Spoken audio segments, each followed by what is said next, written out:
Greetings, ladies and gentlemen. Today, I'm presenting on another important topic regarding philosophy, the branches of philosophy.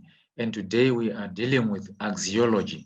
Axiology is the branch of philosophy that deals with the values or ethics, the system of values in any society or group of people, the systems of social mores, morality, taboos, norms of conduct or behavior, the system of rules, regulations, and laws, ethical standards in any field or discipline. We want to study to see if this branch of philosophy has any influence or implications to the field of adult education. How do values or ethics affect the discipline or the practice of adult education? Axiology is concerned with asking questions about correct forms of behavior or ethical conduct, as well as questions about the nature of beauty. We can subdivide the field or the branch of axiology into two and produce yet another important branch or category, which is about aesthetics. That is the branch that deals with appreciation or nature of beauty. The word ethics originates in Greek etymology from the word ethos, which refers to custom or habit. What are the customs or habits of people in any community or a social setting? Questions that may be asked also include questions about how do people behave or act? What do people think is right? What is the meaning of right or wrong? So when we are asking these questions and trying to judge, to find value judgments about these actions or behaviors, we are dealing with philosophical issues or philosophical questions in the category of axiology or in the branch of axiology. Cultural norms and values such as prizing of women in African traditions in the name of lobola, genital mutilation of girls, practices such as kugaranaka in Shona and in the Zimbabwean culture, forced marriages of young girls, and many more. When we are assessing or making value judgments about all those actions or behaviors, we are talking about axiology. We are trying to find whether it is good or right, whether it is good or evil to do such things. So when we are asking such questions, we are making value judgments. We are making ethical judgments. These and other several questions can be answered if we explore different subcategories of ethics. Why I'm saying different categories of ethics? Because there are different theories, different perceptions or worldviews about moral conduct or about ethics. Normative ethics, descriptive ethics, or applied ethics. So now we are going to be looking at normative ethics, and we will see which theories build up normative ethics and how do they contribute to our understanding of values and ethical standards in the practice of adult education. There is a philosophy behind our value judgments, behind the way we see things in terms of values and ethics, in terms of morality, in terms of good, wrong, or right. Normative ethics is the branch of philosophy concerned with establishing criteria for moral standards of behavior. It is also concerned about establishing rules of conduct that can be socially enforced. There are different theories that contribute to this. Some of the theories include teleology, and another theory is deontology. Then we have meta-ethics. I will start by describing or explaining a bit about teleology. In doing this, we wanted to try and find out how teleology as a theory of values as a theory of morality contributes to our understanding of ethics in adult education practice. It said teleology is the branch of normative ethics that presupposes that the morality of actions is judged based on the consequences it brings. So in other words, we are saying we look at the end result instead of looking at the actions or behavior. Teleology is a consequentially oriented theory. This means that it focuses on the outcomes rather than the specific actions bringing about those outcomes. Then the opposite of that is deontology. Deontology is an approach that focuses on the correctness of every action. It originates in Greek etymology as well from the word deon, deon, D-E-O-N, which means obligation or duty. Deontological theories such as the divine command theory presupposes that an action is right and obligatory. It is a duty to be performed because it is commanded by God. This perspective is coming from the divine command theory. Scholars say actions or choices are only right because God has commanded them. Outcomes of an action do not play any role here.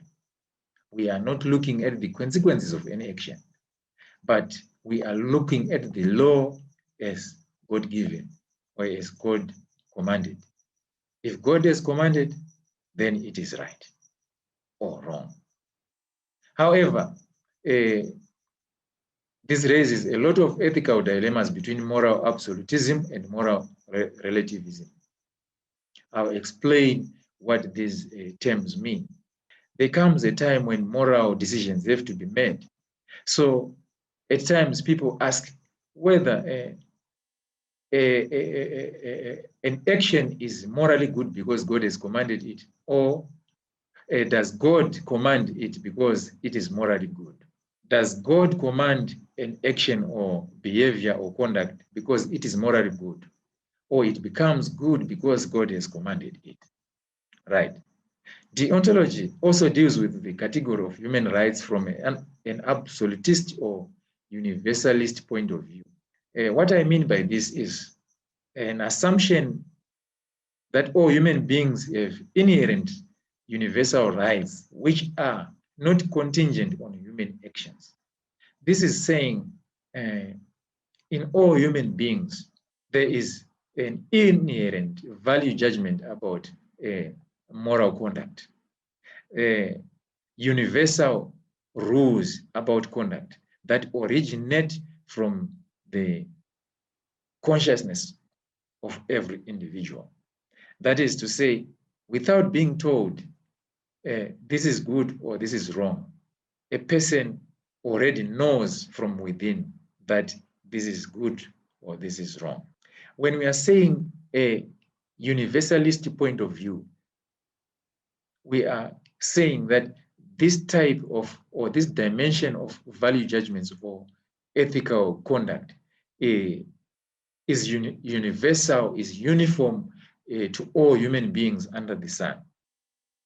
It is not concerned about the contextual circumstances in which behavior is done or in which the conduct is occurring. It does not concern itself with the cultural differences of different groups of people, but it applies to all human beings equally. When I talked about absolutism and moral relativism, absolutism is the stance that a moral conduct, value judgments, or ethics are stagnant rules that cannot be changed, absolute rules that cannot be changed. Whereas moral relativism is a theory or dimension of ethical or value judgments that looks at the context in which the behavior or conduct is occurring. It may be influenced by cultural circumstances, by cultural differences, cultural values. Rational capacity theory is another dimension Rational capacity theory also bases morality on the actions of the motives behind such actions. In this dimension, we are looking at how people are able to rationalize, to think logically, and come up with moral decisions.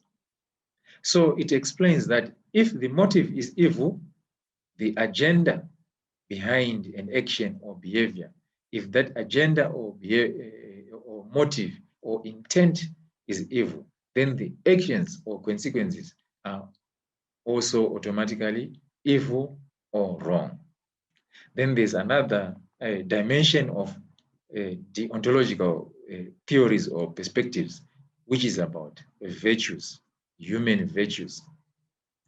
Virtue is also another category that explains that morality is based on the inherent character of a person and not the actions. Virtues such as patience, love, kindness, meekness, temperance, such as those that we find in the Bible, these virtues cause a person to act personally in a reasonable way, to act reasonably right, or in a morally right way. These are innate characteristics of a human being. So if a person has these virtues, most of the times we expect good conduct. We expect good behaviors. In this way, the deontological stance is that what makes a choice right is its conformity with a moral norm. Thus far, I've explained normative ethics, and I've dealt with various theories that build normative ethics, teleology, and deontology. Deontology has several subcategories of theories, such as virtue ethics, rational capacity theory, divine command theory, universalist theory, absolutism, and moral relativism theory. These are theories that build deontological theory of ethics or values. Now, let's look at another important dimension of ethics, which is meta-ethics. Within the category of normative ethics, we have teleology, deontology, and meta-ethics. So now I'm explaining about meta-ethics. Meta-ethics is the branch concerned with studying ethical attitudes and practices to determine whether people can have knowledge about the true nature and scope of moral values and how these influence human behavior. Meta-ethics can be explained using different theories or perspectives. We have moral realism, moral relativism, or moral universalism. I'll begin with moral realism. Moral realism is the branch of ethics in philosophy, which is concerned with absolute standards of behavior.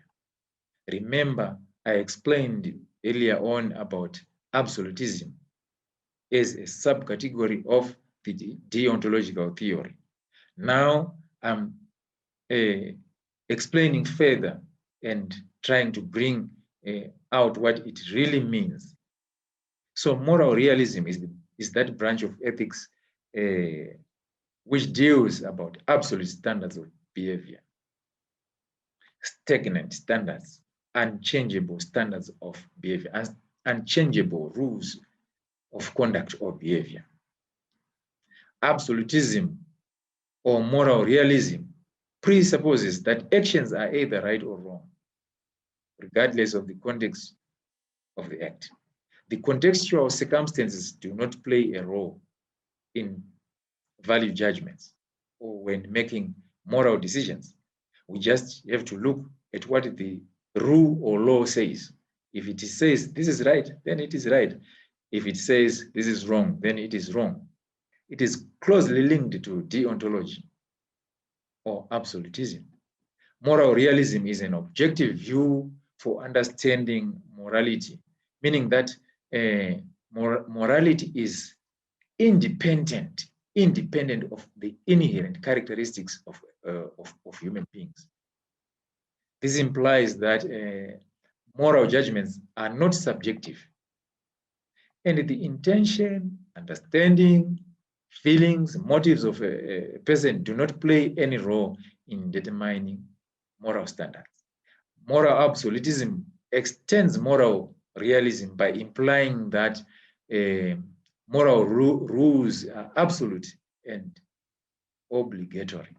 This is influenced to a great extent by religious thought, because in religion, we have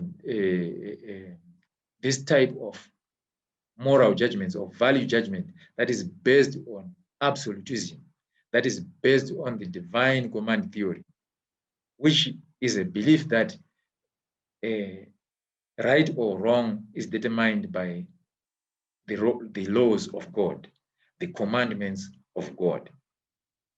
But there are different perspectives and arguments that arise from this view, because even in the Bible, there are situations where moral decisions have been made depending or basing on contextual realities or cultural realities.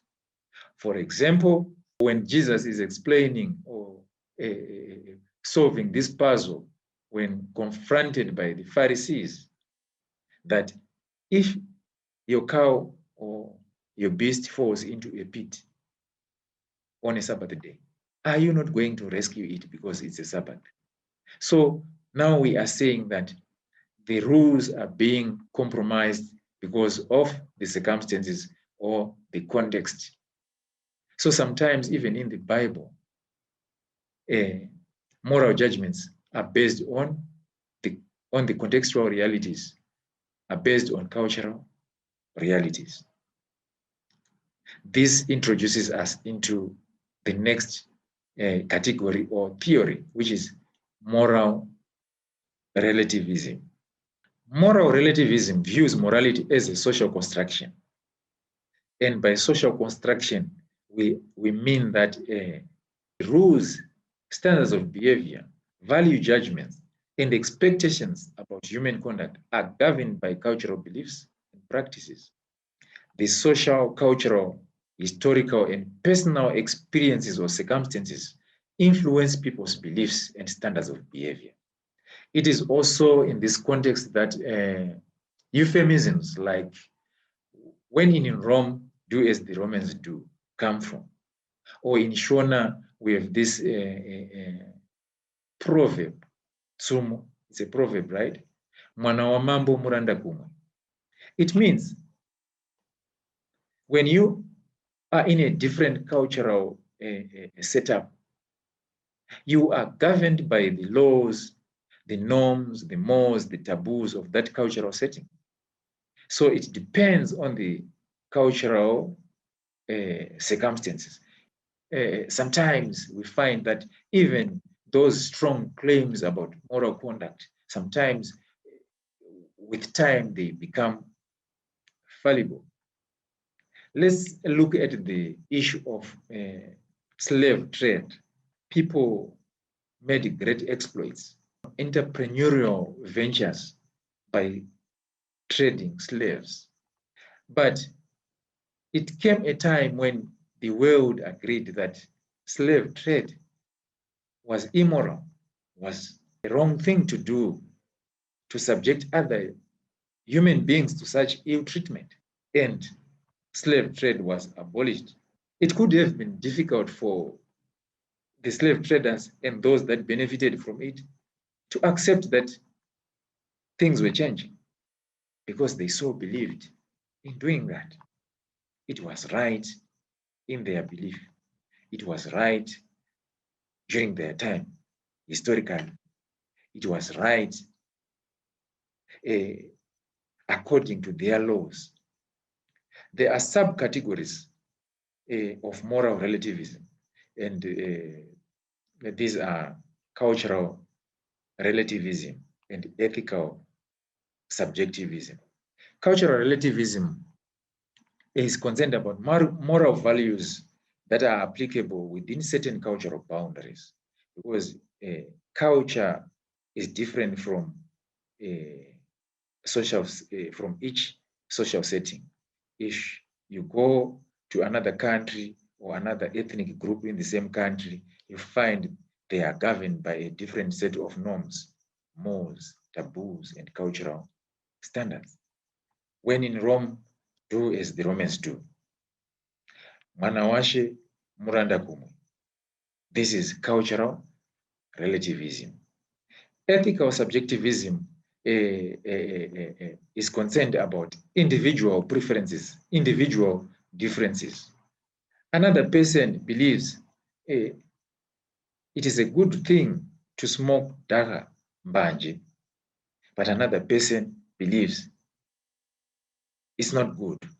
These are individual preferences. So it's ethical subjectivism. You will see later why all these issues are important in adult education practice.